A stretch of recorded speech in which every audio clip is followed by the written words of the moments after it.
Manchester United kalah oleh tim kedua Newcastle, yang bahkan diperkuat duet bek tengah dadakan, Paul Dummett dan Emil Kraft. Para pemain MU nampak kebingungan untuk melakukan apa, dengan pressure Newcastle sangat efektif. Namun, bahkan Ten Hag tetap bergeming meski taktiknya di babak pertama kalah mutlak. Di babak kedua ada sedikit perbaikan, namun blunder Sofyan Amrabat membuat Joe Willock sukses selesaikan gol ketiga. MU pun keluar dari Piala Carabao musim ini. Seruan pecat Ten Hag semakin nyaring terdengar. Meski bukan hanya MU yang didepak dari Piala Carabao, ada Arsenal yang dihancurkan West Ham. Di Jerman, Bayern Munchen bahkan kalah dari tim peringkat 15 kasta ketiga liga. Ikon klub Gary Neville bahkan telah mengisyaratkan bahwa Ten Hag akan dipecat. Dalam kata-kata kasarnya di media sosial, tetapi ESPN telah mengklaim bahwa pimpinan klub mendukung pelatih asal Belanda itu untuk saat ini. Mereka dikatakan sangat ingin tetap bersama Ten Hag, tapi mereka tahu bahwa situasi saat ini tidak bisa bertahan lebih lama lagi. Erik ten Hag mengatakan dia adalah seorang pejuang, dan dia tetap yakin dia bisa membalikkan nasib Manchester United. Manchester United kembali mengalami kekalahan mengecewakan di tangan Newcastle, dan rekor lain yang tidak ingin mereka pecahkan, karena awal buruk mereka musim ini terus berlanjut. Selain tersingkirnya pemegang Piala Carabao dari kompetisi oleh tim yang mereka temui di final tahun lalu, kekalahan dari tim Geordie hanya beberapa hari setelah kalah dalam derby Manchester dengan skor yang sama, membuat ini adalah pertama kalinya Man United telah kalah 3 gol atau lebih sejak 1962.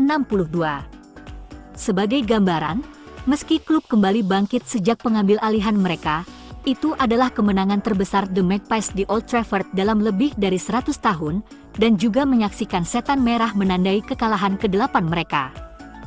Dalam 15 pertandingan pembuka musim ini untuk pertama kalinya sejak 1962-1968. Kekalahan di Piala EFL tidak hanya membuat United mencatat kekalahan kandang kelima dari 10 pertandingan pembukaan mereka untuk pertama kalinya sejak 1930-1931, tetapi bahkan sebelum itu, kekalahan telak 3-0 dari Man City pada hari Minggu juga membuat mereka mencatatkan kekalahan ke-26. Kekalahan Liga di Old Trafford dalam hampir 1 dekade sejak Sir Alex Ferguson pensiun. Sebagai perbandingan, jumlah kekalahan kandang tersebut lebih banyak daripada yang dialami Fergie selama 26 tahun karirnya di Theatre of Dreams. Noda bersejarah terus berdatangan, baik di dalam negeri maupun di benua.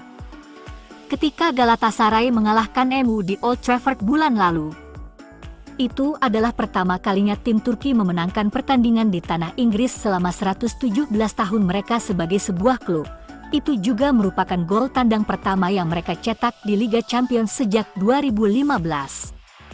MU telah menyamai start terburuk mereka di musim Liga sejak 1989 sebelum pertandingan Eropa ini, yang juga membuat mereka menderita kekalahan beruntun di 2 pertandingan pembuka UCL untuk pertama kalinya. Legenda klub Neville menyimpulkan semuanya tadi malam dengan mengatakan dia melihat teater impian berubah jadi teater ketiadaan.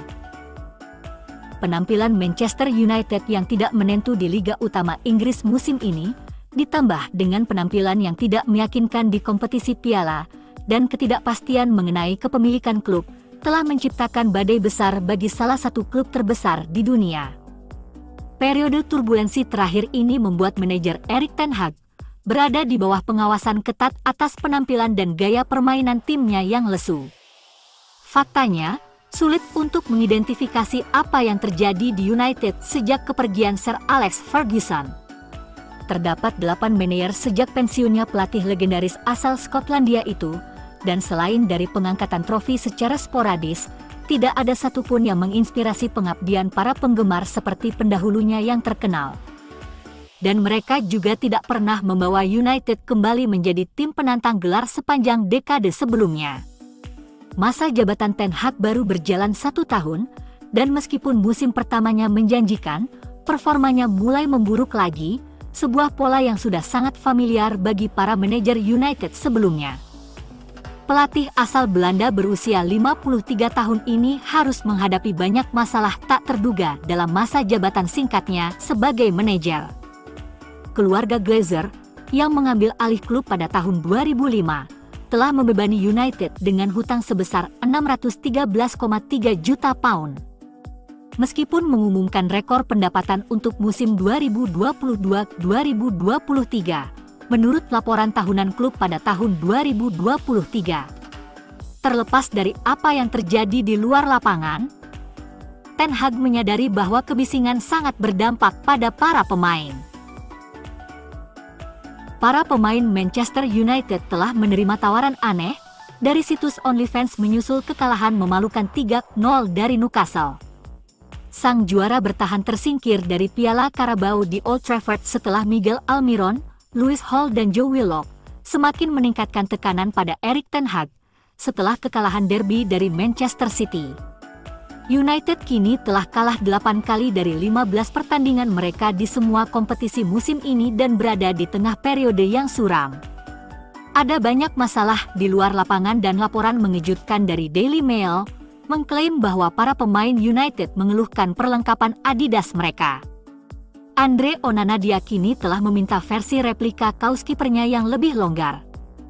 Sementara sejumlah pemain outfield dilaporkan mengeluh kepada Ten Hag dan staf perlengkapan United atas ketatnya kaos kaki mereka. Alhasil, banyak yang disebut-sebut memakai kaos kaki replika dan tidak mengenakan kaos kaki resmi sejak kekalahan 2-0 dari Spurs pada Agustus lalu. Namun My.Club, situs berlangganan dewasa yang mirip dengan OnlyFans, telah menawarkan untuk memasok 500 pasang kaos kaki baru untuk bintang United.